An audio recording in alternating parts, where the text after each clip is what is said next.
Comrade লেনিনের 156তম জন্মদিবস জিন্দাবাদ। লেনিনবাদ, লেনিনবাদ, সর্বহারার মতবাদ, সর্বহারার মতবাদ। মহামতি কমরেড লেনিনের 156তম জন্মদিবস থেকে আওয়াজ তুলুন বৈজ্ঞানিক সমাজতন্ত্রের জন্য আমাদের সংগ্রাম। গণতান্ত্রিক বিপ্লব সম্পন্ন করতে আমাদের সংগ্রাম। অন্ধকার বিরুদ্ধে আমাদের সংগ্রাম।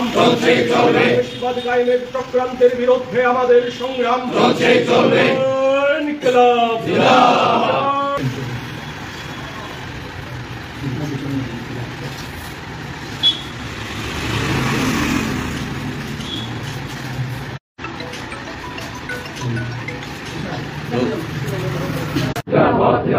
কমরেড লেনিনের 156তম জন্মদিবস জিন্দাবাদ। 156তম জন্মদিবসের বিরুদ্ধে, মৌলবাদের বিরুদ্ধে, সমাজতন্ত্র কায়েমের জন্য আমাদের সংগ্রাম চলছে। বৈজ্ঞানিক সমাজতন্ত্র কায়েমের জন্য আমাদের সংগ্রাম চলছে।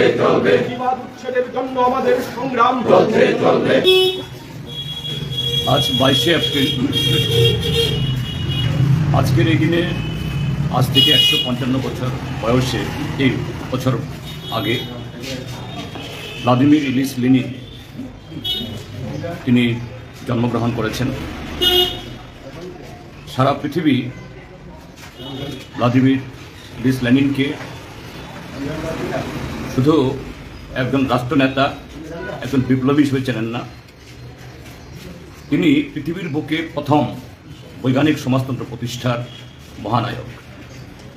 এই পৃথিবীর আরেকজন শ্রেষ্ঠ দার্শনিক কার্ল মার্কস, যে উদ্বৃত্ত মুনাফার তত্ত্ব আবিষ্কার করে তার শোষণ বন্টনের মধ্য দিয়ে পৃথিবীর যে মানব জাতির মধ্যে যে বৈষম্য, শোষক এবং শোষিতের মধ্যে ব্যবধান ঘুচানোর যে তত্ত্ব আবিষ্কার করেছিলেন, কিন্তু তার প্রয়োগে একটা ব্যবস্থা তৈরি করতে হবে। সেই ব্যবস্থা নির্মাণে কমরেড লেনিন রাশিয়ার বুকে 1917 ইংরেজিতে বলশেভিক বিপ্লবের মধ্য দিয়ে প্রথম সমাজতান্ত্রিক ব্যবস্থা কায়েম করেছেন, যার অনুপ্রেরণায় পরবর্তী সময়েতে চীন, ভিয়েতনাম, কিউবা, লাওস, উত্তর কোরিয়াতে সমাজতন্ত্র আছে বিরাজমান। আজকে যখন পৃথিবীতে মার্কিন যুক্তরাষ্ট্রের পুনর্নির্বাচিত রাষ্ট্রপতি ডোনাল্ড ট্রাম্প এবং তার এই দূষর ইলন মাস্কের নেতৃত্বে সারা পৃথিবীর অর্থনীতি, রাজনীতি প্রায় টালমাটাল খাচ্ছে, কিন্তু এই সমাজতান্ত্রিক যে দেশগুলো, সেই জায়গায় সারা